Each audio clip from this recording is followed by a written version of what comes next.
recording. Okay. Maddy, I am so grateful that you agreed to come on the show today. I really appreciate you being here. I am so excited for our listeners to hear more about you. Can you tell us just a little bit about your background, your story, and how you got to where you're at?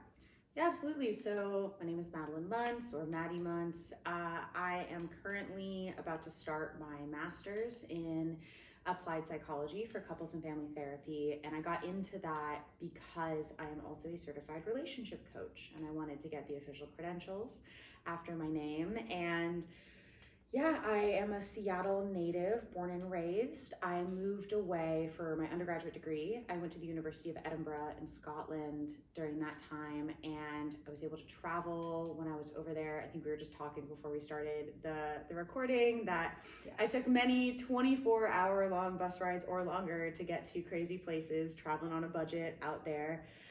And COVID ended up kicking me home, and now my day job is essentially running summer camps, and that's where I get a lot of my family therapy experience. I was gonna say that'd be a lot of fucking family therapy experience in summer camp. It's a lot. It's super fun to manage that. So I have done a million jobs. I've had so many different experiences across the board, and yeah, my story is vast and crazy, but it has a lot of travel and trauma and everything in between. I love that. That's exactly what this show is about, as you well know.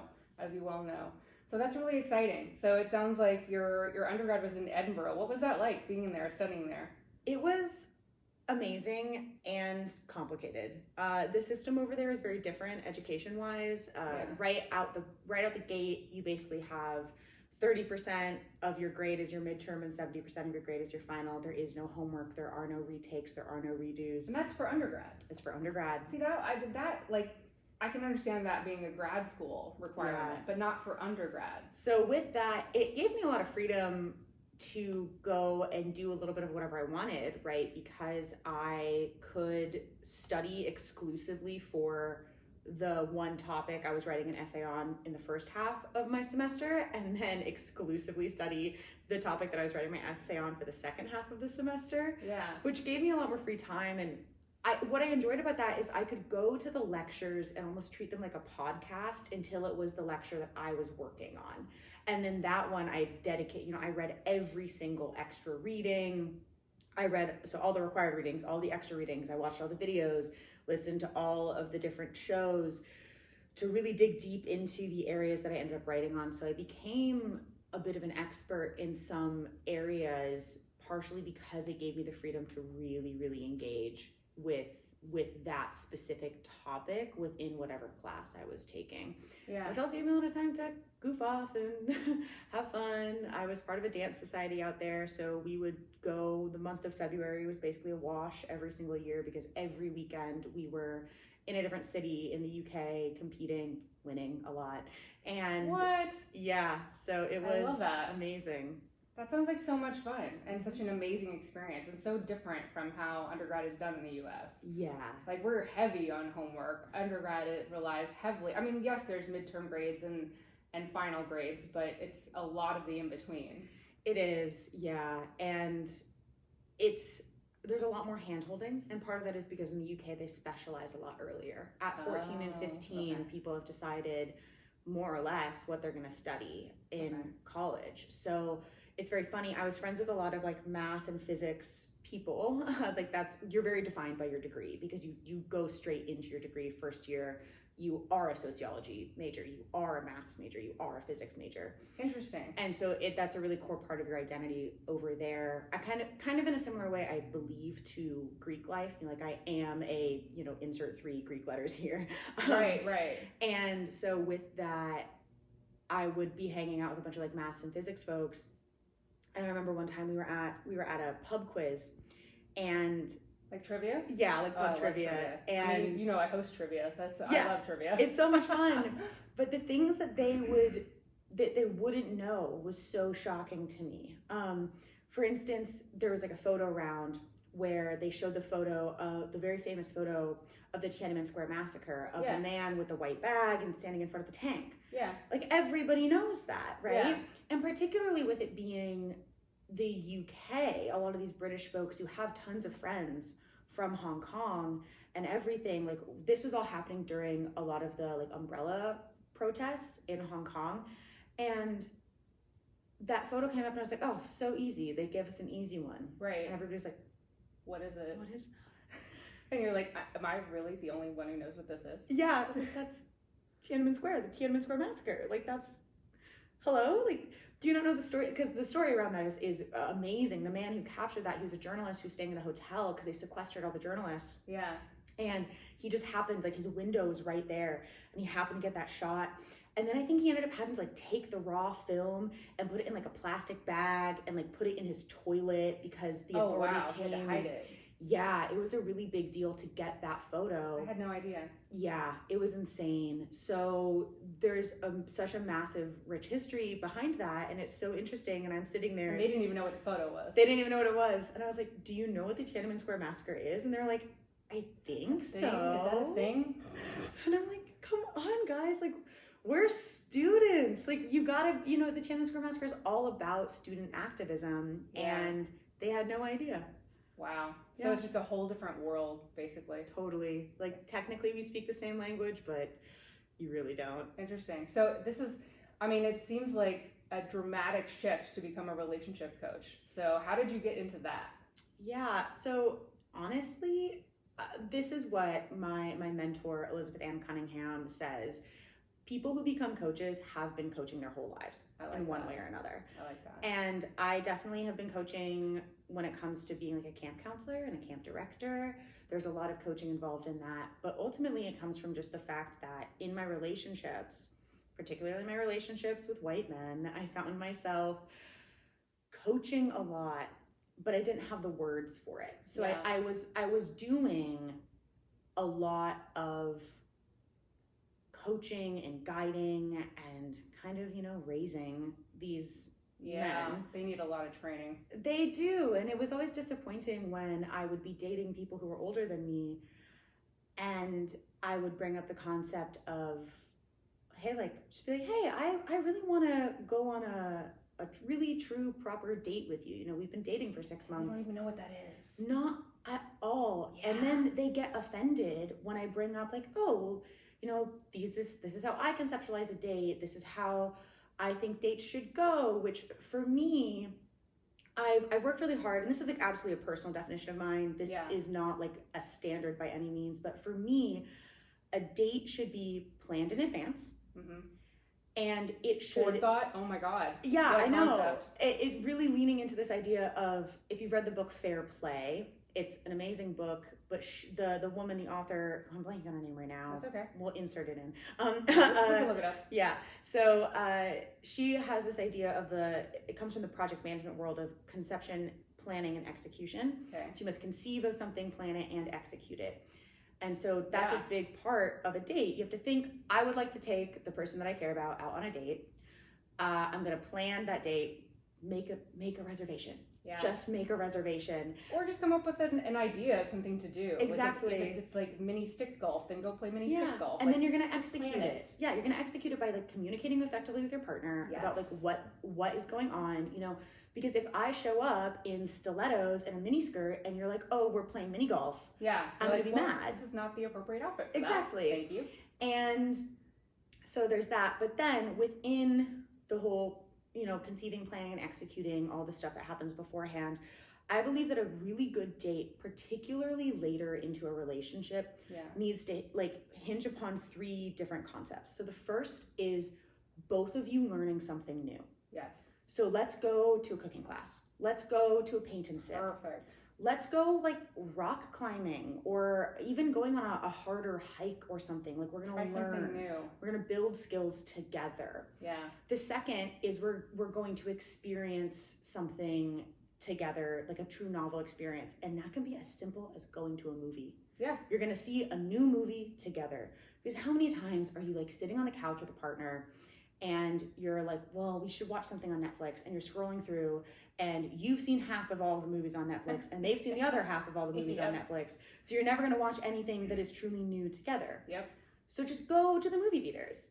yes, movies are much more expensive now than they used to be, but it's still a pretty easy option. And still pretty low cost as far as like activities go. It's not $100 a person. Like, no, it's like $100 for a family. But, yeah. And then the third thing is allowing one or both of you to show off. Okay. So what I like about that is you're able to bring somebody into your world. I think a lot of us have pretty concrete, well, I hope that a lot of us have pretty concrete hobbies that are independent from our partners, because it really helps build. Oh no, let me clarify. A lot of us do not. Well, you should.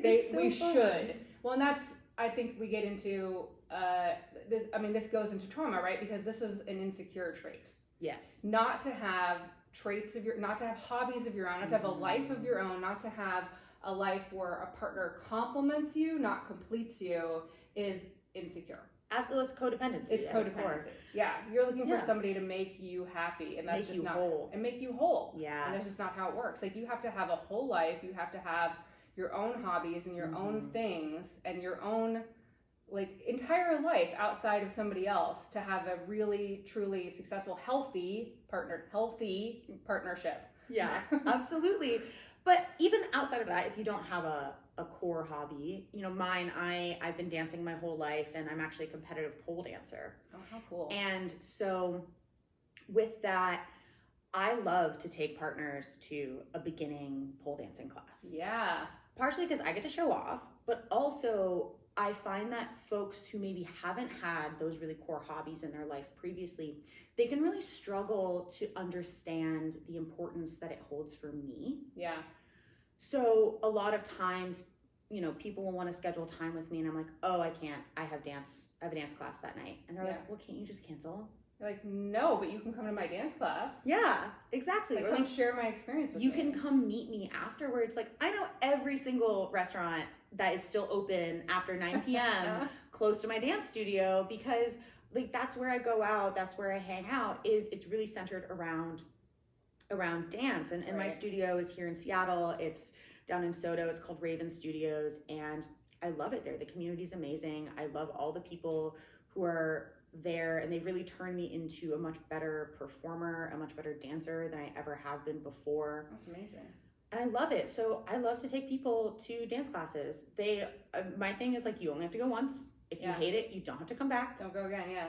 But I will come. It's like food. Try it. If you don't like it, don't eat it again. Exactly. And it's like a $30 class for like one single class. I think they still have like the 4 for $40, where you buy 4 classes for $40. That's like a sampler. That's amazing. It got me reeled in. That's how $10 a class. It's pretty good. Yeah. So I'm like, just come by, have fun, and you'll get to see me truly in my element, which that's important to me. So that's that third part of, so it's learn something new, experience something new, or show off. Yeah. So one or both of you showing off. And I think that's just such a magical moment. I love seeing my partners in their true, authentic state. I've just started dating somebody who's really into Kung Fu. Awesome. And he's been doing it since he was like a teeny tiny kid. Oh, wow. He has been with the same instructor for nearly 12 years at this point. His dad comes with him to Kung Fu classes now. Wow. And that's a part of who he is. Exactly. It's like he sees it as his extended family. Okay. And so I want to, not yet, we're still early on. Yeah. But I want to go and meet these people. And will I take a Kung Fu class? Probably not, because he's way too advanced, and I don't think that their system works in a way that would allow him to like come level down with me. I gotcha. Okay. But so you couldn't like be like, hey, let's do beginner stuff. Yeah, exactly. But I would love to be able to go and hang out. And interestingly enough, our cross training ends up being very similar, because we were hanging out, and he was like, oh, my hips are really tight, and he just like drops straight down into like a full side lunge and like goes like back and forth and knows how to stretch. Exactly. Just like a dancer stretches. Exactly. So I'm like, ooh, maybe I can convince him to come to like flexibility classes with me. Oh, I like that. I would think so. Yeah. Right? Because that is applicable to absolutely being better at what he does as well. Yeah, sharing your partner's passions. I mean, that's just important in and of itself. Like seeing who they are authentically and showing up as your authentic self, which is vulnerable and scary and put yourself out there. But I mean, that's how we receive love. That's how we receive more joy. That's how we receive all the good things and happiness in life, is by being more vulnerable. And to be seen. To be seen. To be known is truly one of the scariest things out there, but I think it's what we are all searching for. Yes.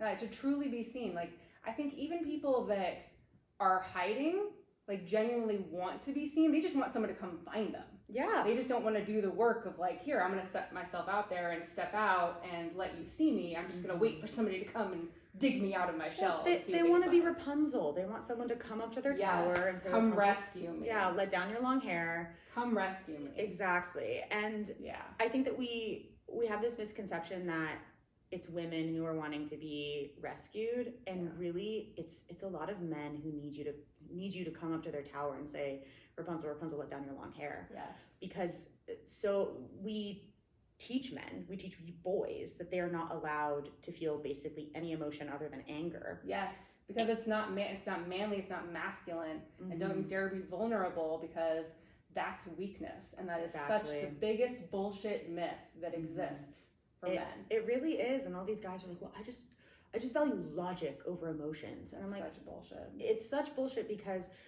emotions, like physical feelings in your body, like the somatic experience of a feeling, like that's why they're called feelings, is because you physically feel them. Exactly. Thank you. They're warning signs for something that's going on. They're warning signs that something is happening that is like triggering something in your nervous system. And not triggering in the sense of like, oh, you can't talk about racism because it's triggering. No, but a warning and a letting you know something is happening, that version of a trigger. I know what you're saying. Yeah. And so, and there absolutely are things, like there are bigger societal things, like, discussing, particularly with with white people, the whole white fragility. Is, have you read the book White Fragility? Oh yeah. It's like, you can't talk about white fragility. I'm like, oh, I've read that book. You can't talk about racism without a white person getting grumpy about it. And you're like, this, or flat out offended. Yeah. Just flat out offended. Absolutely. Yes. And it's really funny in working with kids, I see it a lot. So I work with a lot of like boys ages 10 to 12. Yeah. And I also work with a lot of littler kids as well, but you don't see these patterns as much. But it's interesting to see at what point in kids' development do they start really buying into, I'm a boy, I can only be angry, I can't show emotion. Yeah. Or even is that about age 10 approximately? Is that where you see that? I can see it earlier sometimes. Really? I mean, some people, it depends on where you're raised, right? If you are raised in a family where, the classic, like when you're crying, oh, well, I'll give you something to cry about. Oh yeah, I was raised in that family. My dad would raise his hand, I'll give you something to cry about. Exactly. And he would never actually hit me, but he would raise his hand and say, I'll give you something to cry about. And then he would look at himself and realize that he was like his dad or whatever, and be like, lower his hand and be like, I'll just give you something to cry about. Yeah. I'm like, yeah, that's not helpful. No. And in some ways, what I've found is if he were to ever actually like slap you, that almost takes the power out of the threat. Oh yeah, it does. And having the looming threat constantly is what is truly terrifying. Right, because that's more psychologically abusive than just getting hit. I mean, 100% of every domestic violence victim survivor I've ever talked to said they much rather be physically assaulted than psychologically tormented or abused. And I'm like, yeah, I can see why. Yeah, the physical assault will last, 5 minutes. Yeah. Or something. Yeah, and the bruises heal, even fucking bones heal. But the psychological scars, like, you got to do a lot more work for that to heal. Because you're your own tormentor in that situation. Oh, yeah. Because you're the one who's convincing yourself, trying to figure out how to walk on eggshells, trying to figure out how to like not trigger this other person into anger. And there's nothing you can do. There's nothing you can do to not trigger them. Exactly. Because they will find something. Right. You can walk in the door wrong. Right. They will find something. And I think that's where a lot of, and I know, I understand the mentality of people that, get into these relationships, because I've been in these relationships, not of physical abuse, but of psychological abuse, where, oh, if I just say the right thing, or if I just don't say the wrong thing, or if I just don't do this, or if I just don't do this. And then, you know, the more work I did on myself and the more trauma work and healing and therapy, I realized, wait a minute, I am not the problem here. Yeah. I'm walking on eggshells trying to please somebody who is a narcissistic asshole. And I'm like, I realized that there's no pleasing somebody who's a narcissistic asshole. Why am I wasting my time and energy? I am worth more than this. Yeah. I love myself more than this. I'm out. Bye, motherfucker. Exactly. Yeah. And that's really all you can do. And this gets into this whole idea of like, you know, boundaries versus rules versus ultimatums. Right. And at the end of the day, like a boundary is a rule that you set for yourself, not for anybody else. Thank you. Yeah. Let's just fucking clarify. Boundaries are rules we set for what we will or will not tolerate, not other people's fucking behavior. Exactly. And that can be so challenging for people because they want the boundary to be the magic fix. I will be comfortable once this boundary is in place. Yes. But that's not true. Boundaries are incredibly uncomfortable. Oh, so uncomfortable. Having to hold yourself accountable because that's what it is. We're holding ourselves accountable because this is for what we will or will not tolerate. Yeah. Yes. So fucking hard. Exactly. And there are certain things where people are like, oh, I don't want you to post pictures in bikinis. Some celebrity posted that recently. I don't want you to post pictures in bikinis. That's a boundary I have. Sweetheart, you don't know what a fucking boundary is. Yeah. Do your work. Yeah. Do the work. Please go do the work. Yeah. A boundary would be, I won't date somebody who posts bikini pictures. So if you post a bikini picture, like that means like that's a boundary for me. So like we probably shouldn't be in a relationship if that's what you like to do. Right. And that's totally fine. Like you can have different values and that is a great reason to not be together if you have different core values. Exactly. So it really just leans into all of that. But one thing I think with there's this discourse that's going around right now related to the movie adaptation of It Ends With Us, which is all about. So it's based off of a book, and Blake Lively, I think, like directed and produced and starred in it. One of those classic, you know, triple threats out there. And in the book, I don't think this comes up in the movie. There's controversy because the movie, it seems like it's glorifying domestic violence, whereas the book was very clearly like, no, this is terrifying and this is bad. But the movie doesn't relay that? Apparently the movie's missed the mark. I haven't seen it. I don't know if I want to see it. I think I'd rather just read the book. I'll read the book. Yeah, but one thing that's in the book, apparently, I was listening to another podcast and they were talking about this, is they're talking about domestic violence and how you keep moving your own goalpost when you're in a really traumatic or an abusive relationship where I will leave if he hits me and then he hits you and you're like, I will leave if he hits me again. I will leave and he hits me and he doesn't apologize. I will leave if he rapes me. Yeah. I just make it further and further and further exactly. out. Okay. Yeah. And there's I've never thought of it that way. But we do that to ourselves all the time. You know, think about like a job that you hated. I'll quit if this happens. Yes. And then you don't quit when it happens. You know, I'll quit if my best friend quits. Right. And then they quit and they find another job. And well, like, I need the money. Like I gotta, I'm just gonna stick it, just another 6 months. Exactly. Another 6 months. Or I will leave if, you know, if my boss insults me behind my back one more time and I hear about it. And then they do. And then you don't because you're like, well, I'm only hearing about it like 3 weeks later, and you justify, you rationalize it away. And you see it in so many different aspects of life all the time, and even in like non-abusive relationships, you know, I will stay with this person until they, you know, do XYZ, until they forget my birthday, until they, you know, don't text me for several days or something like that. Or like long-term marriages. I will stay with this person until our kids go to fucking college. I'm like, no, model for your kids what a healthy relationship looks like so that they can grow up knowing what a healthy relationship looks like, even if that means you're not together with their parent.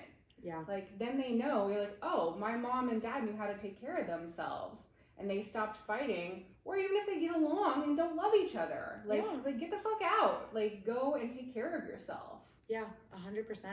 Yeah, it is so baffling how many people will fall victim to the like my kids must be raised by two parents. Yeah, which is not true. No, you don't necessarily need that. No, what I will say is, It is true if you genuinely don't have any support or community. If you are like alone, If there's no one else. if there's literally nobody else. But yeah, we're in this amazing era where we are more connected than we ever have been before. yes, It just takes a little bit of work to find that community. And it's not perfect.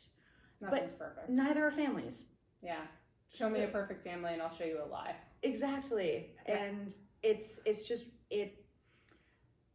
you will never find a situation in which having angry parents is good for the child. Exactly. Ever. Exactly. Mm-hmm. Or just an unhealthy relationship in general. Yes. Thank you. Thank you. Oh my gosh. I know. I can talk about this all day. I've totally veered off topic. Tell us about what training or education you went through to become a relationship coach. Yeah, so I went through this program called Love Mastery, which is run by my mentor, Elizabeth Ann Cunningham. Mm-hmm. She's a relationship coach in her own right. She has been a relationship coach, I think, for like 10, 15 years now. Oh, wow. But went truly full into relationship coaching, like as her entire job, I think only about 5 years ago now. And she cleared 6 figures in her first year. In her first, that's kind of unheard of in your first year, right? First year. Am I out in the left No, field? it's insane. She's brilliant. She Wow. has worked really hard for it. She Okay. deserves every last bit of it. So she put herself out there and did the work, and Mhm. wow, okay, good for her. Yeah, no, she is truly a brilliant human being. And shameless plug for her program. You can sign up for Love Mastery if you want to become a relationship coach. She also has some other options.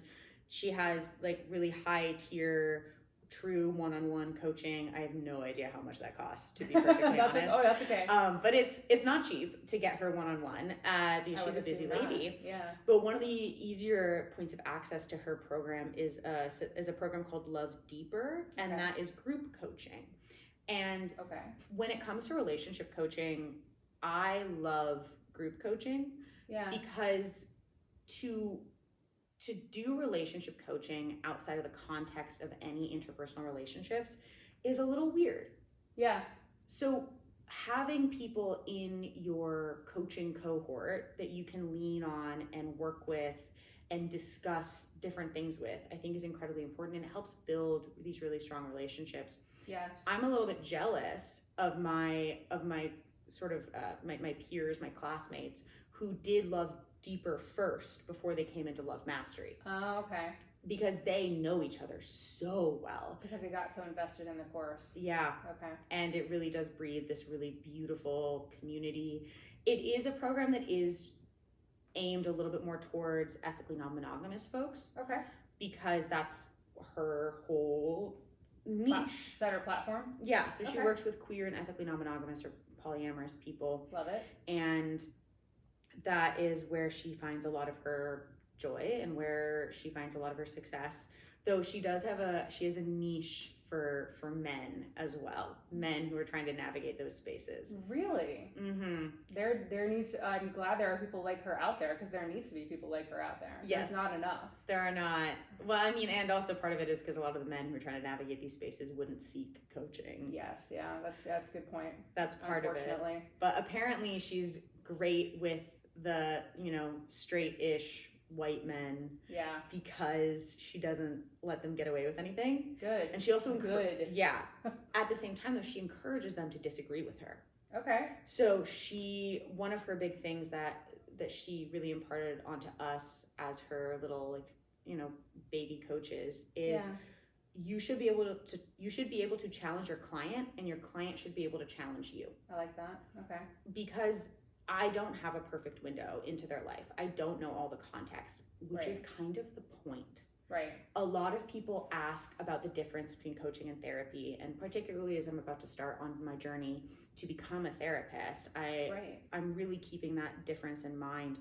And what I have found with coaching, and I'm sure people have different schools of thought on this, but for me, one of the main differences between coaching and therapy is that therapy becomes richer when you gain more context.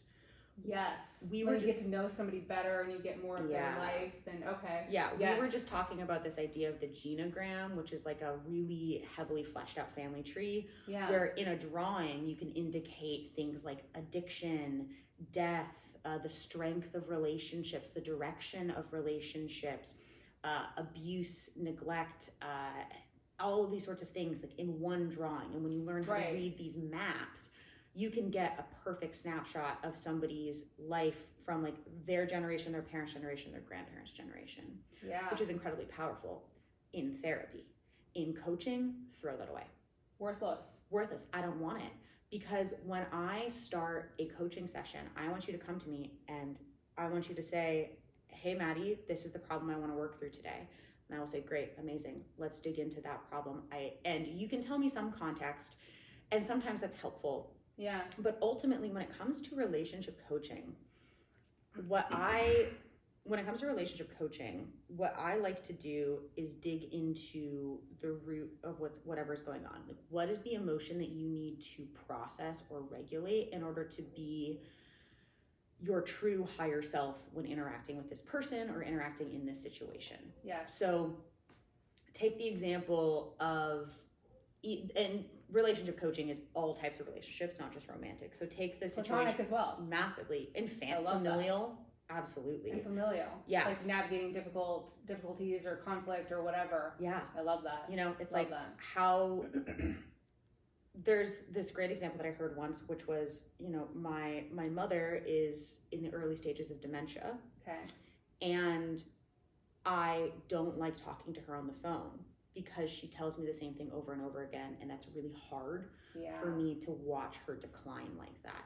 Yeah. So I'm avoiding her conversations. I'm avoiding her phone calls. I'm not talking to her. And that makes me feel awful because I know she's now in the process of dying. So feeling guilty and maybe even a little shame in there because I'm not a good person, so I'm not talking to my mom.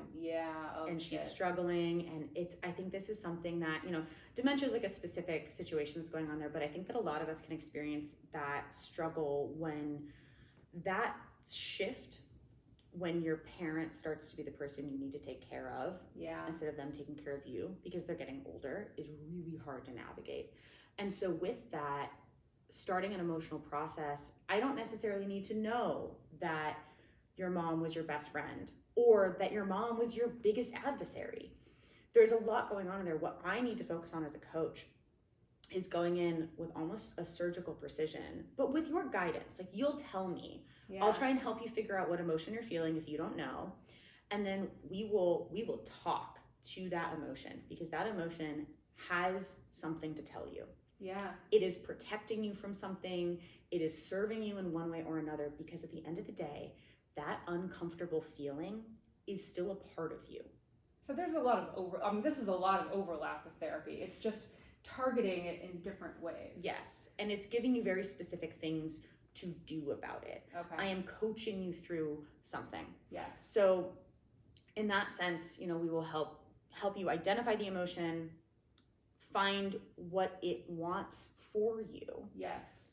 And like, what is it protecting? Yeah. Or what is it trying to save you from? Yeah. Or whatever it's trying to do for you. Exactly. Yeah, continue, sorry. Yeah. And so then from there you end up doing there's all sorts of different paths to go down, and that will depend on like who your client is as a person. Yes. And it has a lot less to do with all of the, you know, 40 years of family trauma, drama, nonsense that exists. Even if you were in like the happiest, healthiest family, there's always going to be drama. There always is. Well, they're all human beings. Exactly. Like, so I go into this in another episode, and I can't even remember what fucking episode it is at this point because they all run together for me. I've recorded so many, I've only released so many. But there's no such thing as a storybook childhood. And there's so many people I hear from my friends like, oh, I don't need therapy, I had a storybook childhood. Or I don't need therapy, I've never had any trauma in my life. I'm like, sweetheart, I don't think you understand what trauma is. I also don't think you understand what therapy is. Exactly, I don't think you understand what fucking therapy is. Like, that's not what, no! Yeah. Like, you know, I don't have the time to explain this to you, and also, I'm gonna start charging to explain this to people because I'm a little sick of fucking explaining this to people. Yeah, honestly. And I think that's also where, like, I don't necessarily think that everybody needs therapy, because therapy is expensive. Therapy It can be. Therapy, But if your insurance is paying for it, go fucking get it. That's super true. I do think that we do have this tendency to be like, everybody needs to go to therapy, and I think that there are other options, and coaching is one of them. Now, coaching is arguably more expensive. It's more of a luxury because insurance doesn't cover it. Right, because it is an out of pocket. Like, oh, you pay for this, like, because it is considered not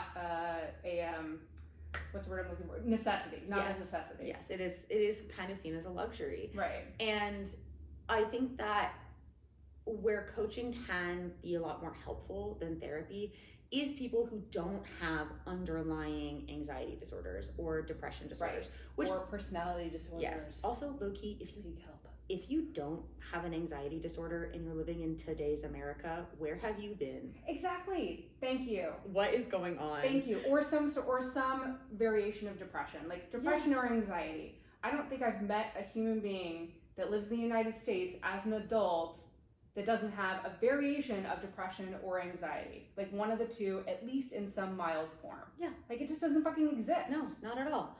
And so with that though, let's say we all are a little bit anxious, we're all a little bit depressed, some of us with true disorders. Right. It can be helpful to go to a coaching situation because you get that precision. If you're having a specific problem, I think that coaching can be a lot more beneficial. You know, you buy like a, 4 or 6 session pack and you go see that person, let's say once a week, once every 2 weeks, once a month even, to go and whatever help, you can afford. Whatever you can afford or whatever works with your lifestyle or for your problem. And help, talk with your coach about like how often they think you should be coming in and seeing them to work on things. But I send you off with homework most of the time. I'm like, here's a book, here's an article, here's a podcast, here's something that I think will help dig into this a little bit more and give you a fresh perspective on whatever it is that you're going through. Like, how do you process grief? How do you process, the downturn of your mother's quality of life? How do you even, there's certain things even like, how do you process the death of a pet? Yes. Those sorts of things. Which can be so much more impactful than the death of a parent in some cases. Yeah. I mean, just because that happened to me. So, I mean, my dad died, and I was an adult when he died, and then my dog died. The dog that I'd had for 10 years since he was a puppy, since I broke up with my ex and got the puppy and was so codependent on this puppy for happy, and then realized how dependent I was on this poor, sweet, innocent animal for my emotional support and happiness. Like how much I placed on him to support me. And then once he died, it's like my fucking world crumbled and I didn't know who I was anymore, and I was more devastated when my dog died than when my dad died. Yeah. I mean, by far. And that's one of those things that like, that dog was with you for more. That dog did more for you. More. Oh my God. And processing the guilt and the shame around feeling sadder about a dog than a person. Yes. It's tricky. So there's a lot of things that coaching can help you with. And it's not... relationship coaching, I think, like I said before, it's not just romantic relationships. Yeah. It's platonic, it's familial, it's also work relationships. Like dealing with a good one. Dealing with a shitty boss. Like, and there's so many shitty bosses. So many shitty bosses. I've had many. And same. One of the reasons I do a podcast. Yeah. And I work for myself. Yeah. One time, one of my many shitty bosses, she told me that I wasn't emotional enough in the workplace. Oh, you gotta be fucking kidding. I was like, what does that even mean? Be more expressive, okay? Yeah. Like, just emote more. I need you to emote more, okay? Exactly. And I think it was specifically because there's a situation where a mistake had been made and they were really trying to push it onto me because I was the person who had executed a task. So you were scapegoated. I was, but I wasn't the person who had made the mistake. And I think that's irrelevant. I think they were mad that I wasn't like more like regretful and fuck no. And I was like, I'm not gonna. First of all, if you wanted me to be more emotional in that moment, the emotion that would have been anger. Yeah, because somebody set me up. Thank you.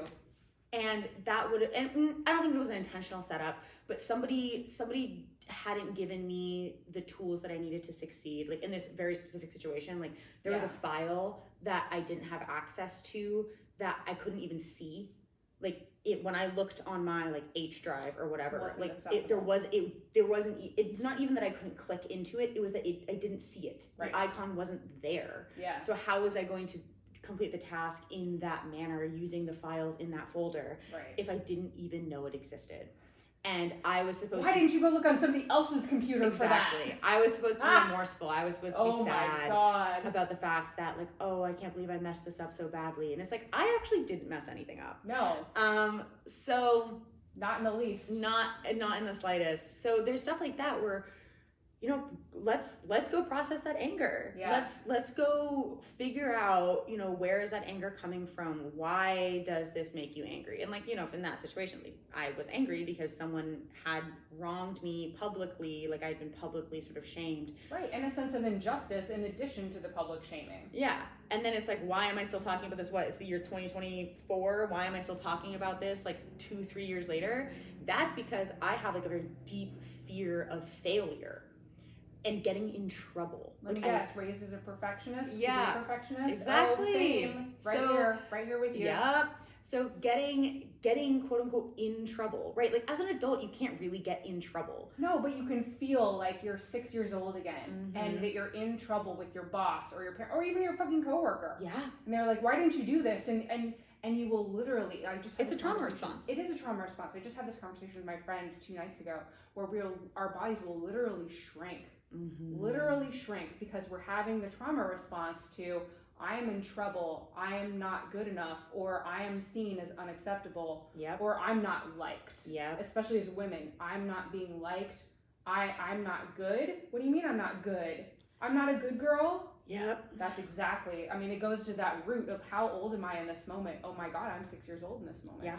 100%. Right? And that's why I'm still mad about this years later. Oh, I'm with you. Like I'm with you. Because completely with you. Because I got in trouble at work for something that wasn't my fault, and like people who I cared about and respected like lost respect for me because I got in, and that hits that like failure wound, that acceptance wound, and I think that's where, you know, people, as you're saying, like who had this quote unquote like storybook childhood, which is bullshit, total bullshit, they'll still have reactions like that. Yes, absolutely. There will be things that do bring them back to being, you know, somewhere between like 5 to 12 years old, and they're like, wow, why am I responding like this? And I think you see that a lot with people, adult siblings, when they come home.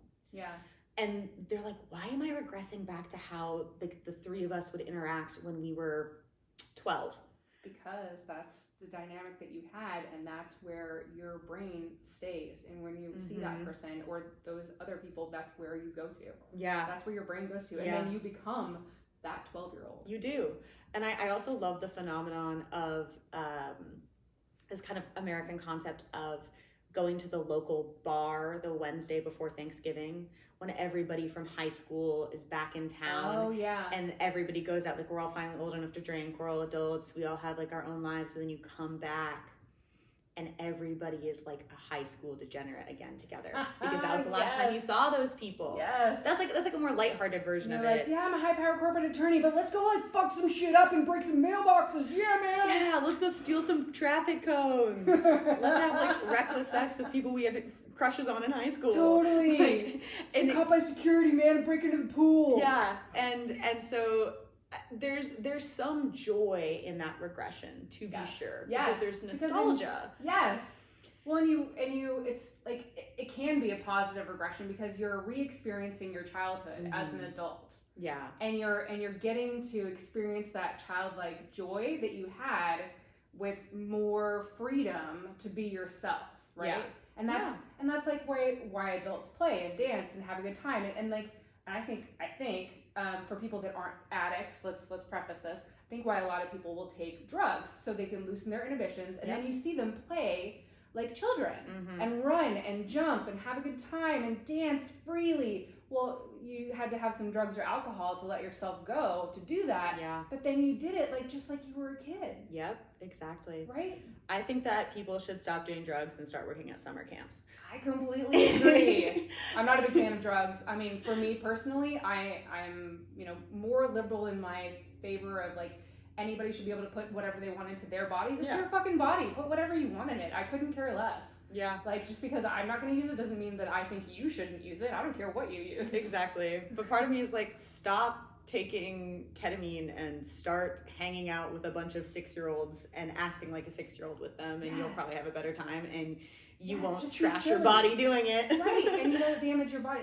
Or it's so funny, like, I don't know what show it was, but there's been multiple shows, multiple references to this. You'll see people that take such precision care of their bodies, and they're juicing their kale, and they're taking their fiber, and they're, you know, making sure their macros are on point, and then they go and take fucking MDMA, and it's like, what do you think that shit is made of? Yeah. Do you think that grows in the ground? Yeah. That's not I mean, that's fucking chemicals you just put in your fucking body. I know. I can't have a Pop-Tart, but MDMA is cool. I know, exactly. There's what the fuck? Yeah, there's this guy on TikTok who basically is like, I don't care that this thing is wrapped in plastic that might give me cancer, like, because I one time did like all this crazy stuff, like looking for drugs, and so he's so funny about it, because a lot of people, they just get, you know, you can't be essentially a teetotaler about your food, but then still be drinking. Yes.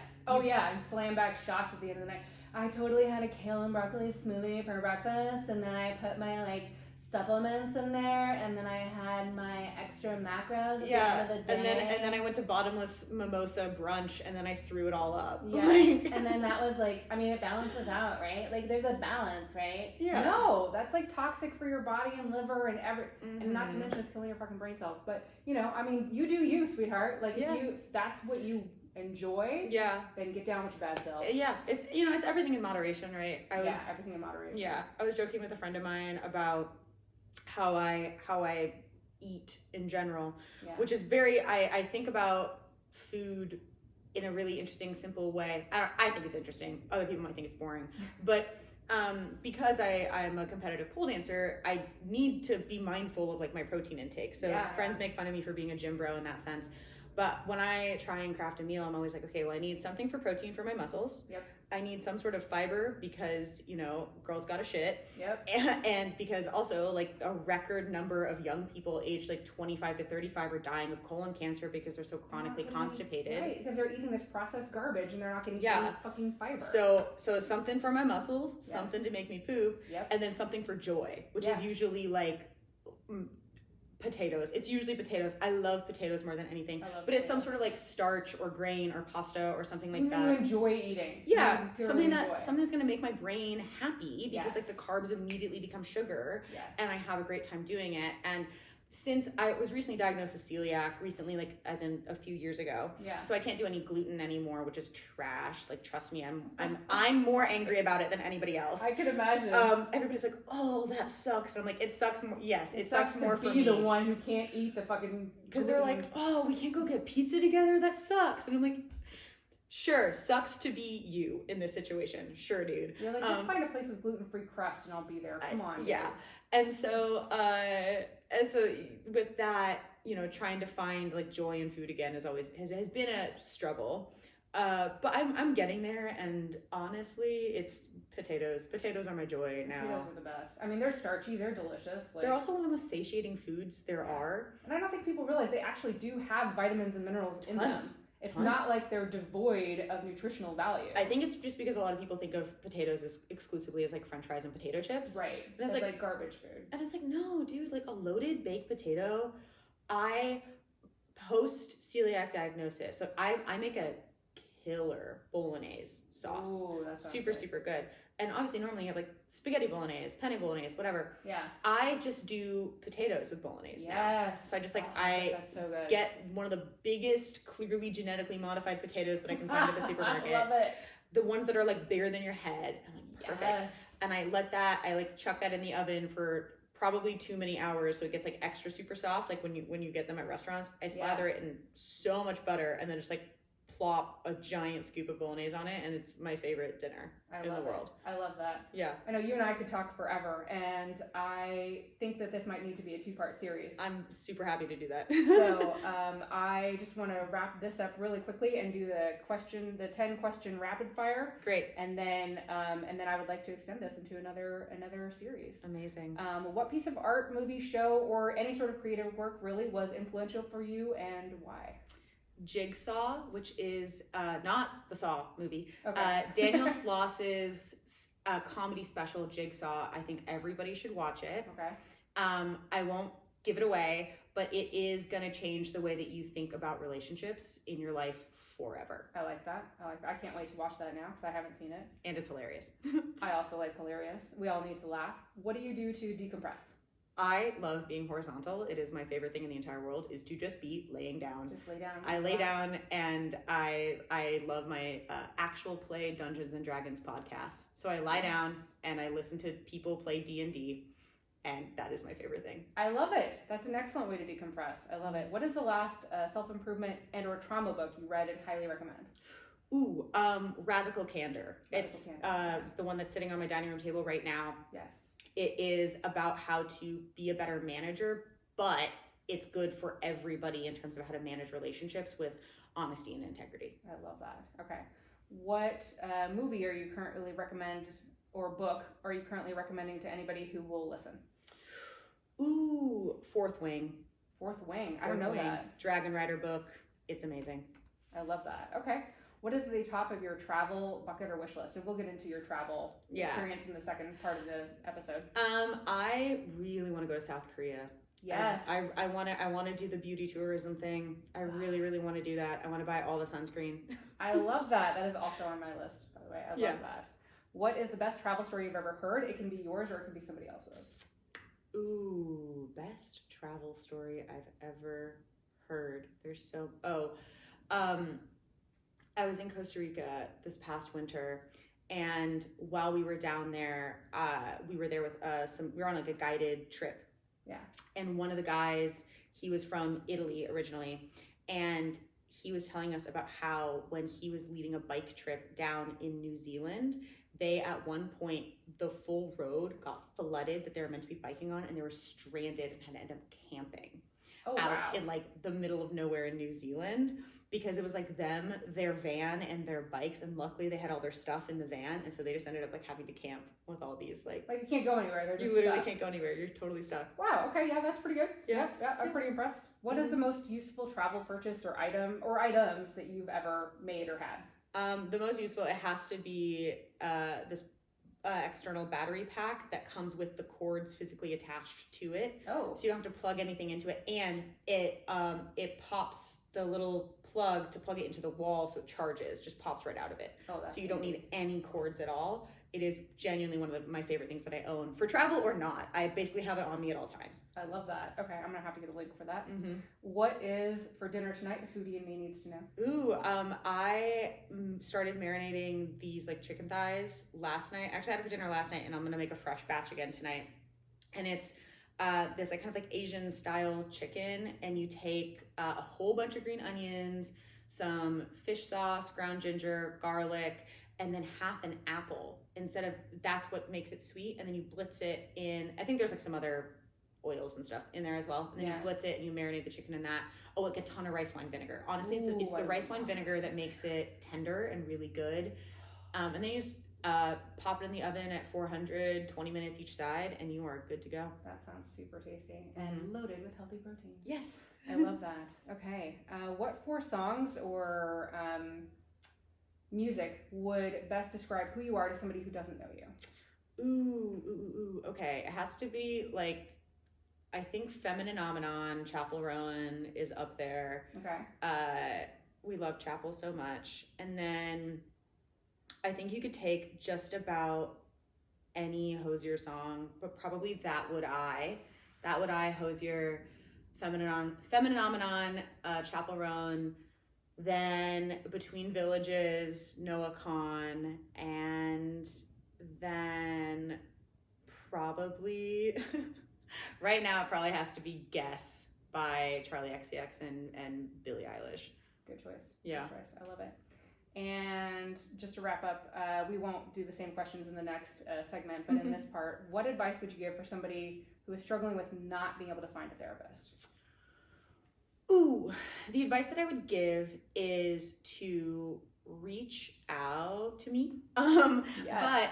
But because right now, a lot of my coaching cohort friends are offering free coaching sessions. Oh, perfect. To help get their certification. Part of getting our certification is we have to have sessions with people. Now, the caveat is you'd have to be comfortable being recorded. Right. Because Elizabeth Ann Cunningham, amazing mentor of mine, she watches them back to help instruct us. Okay. So there's a lot of people who are right now doing free sessions to help them get certified. So that's where I would start. And then the other is just the classic, it's Psychology Today. Yeah. It's truly one of the greater places to find therapists. And if you have health insurance, you can even search by places that will take your insurance. Yeah, and it's a bit of a crapshoot, to be honest. You got to reach out to a lot of people. It takes a lot of spoons. Yes. So for those ADHD folks like me, sometimes that can be really hard. Oh yeah, same. But it takes a lot of spoons. It takes multiple days. It does. But also ask your friends straight up. Yes. You'd be surprised. Basically, everybody's in therapy these days. So ask your friends. And I love that. Thank you. Yeah, you might not want to or be able to get in with their therapist, but most therapists are part of some sort of therapy collective. And they'll have a referral for another therapist. Exactly. Yes, thank you. And then in episode 4, which predates this episode, I have an episode, How to Find a Good Therapist. And one of the recommendations that I make is ask your friends. Mm-hmm. Like Psychology Today is one of the resources that I use to find my therapist. Yeah. But also like, you can't find anything on there, or you've done the legwork and you've called 50 therapists and nobody will call you back, or nobody has any openings or whatever. Ask your friends. Mm-hmm. Like, who has recs? Ask for recommendations and see what you can come up with. Yeah, and also look again, and similarly, like look for alternatives. Like if you think that you really need a therapist because you're like, I would love to get on like some type of medication because I'm worried that I need antidepressants. I'm worried that I need anti-anxiety medication. I'm worried that I might need like stimulants because I think I might have ADHD. Right. Absolutely. Like you need to find a psychiatrist, and that's its own battle.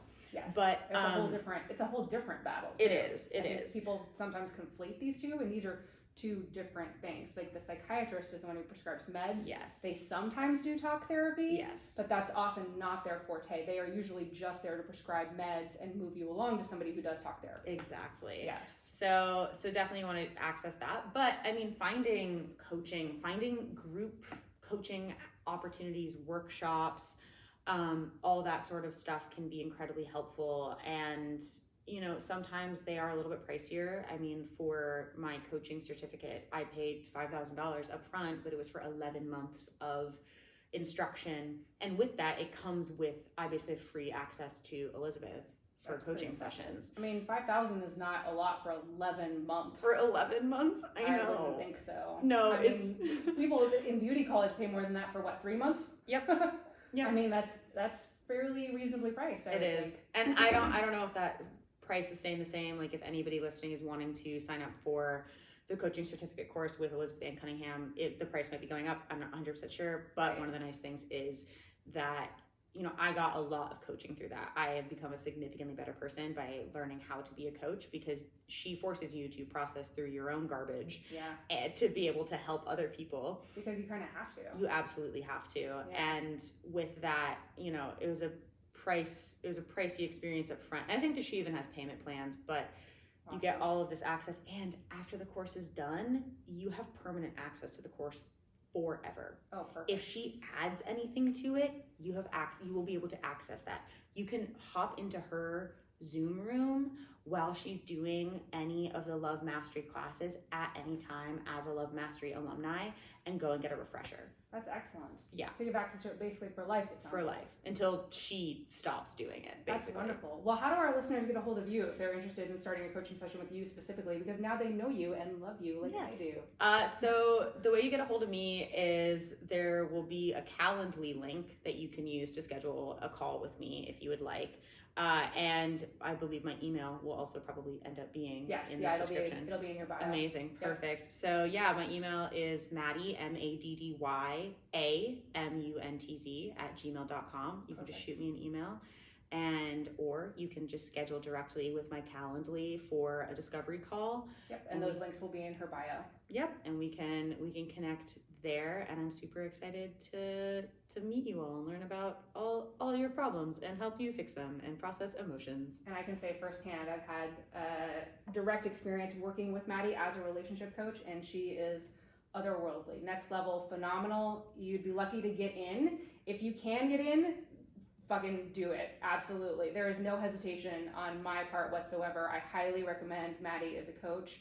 It was like therapy times 10 with the otherworldly experience. I mean, you guys know what I'm talking about when I tell you when you have an out-of-body experience, when you're experiencing something, and that was what it was like doing a relationship coaching session. And it was so, what's the word I'm looking for? Productive. It was so productive that I was in the midst of a toxic relationship, or it just ended it. I can't remember. I was in the midst of it, or it just ended it at the time. And I was still dealing with the grief and processing, and it just helped me process so much more efficiently.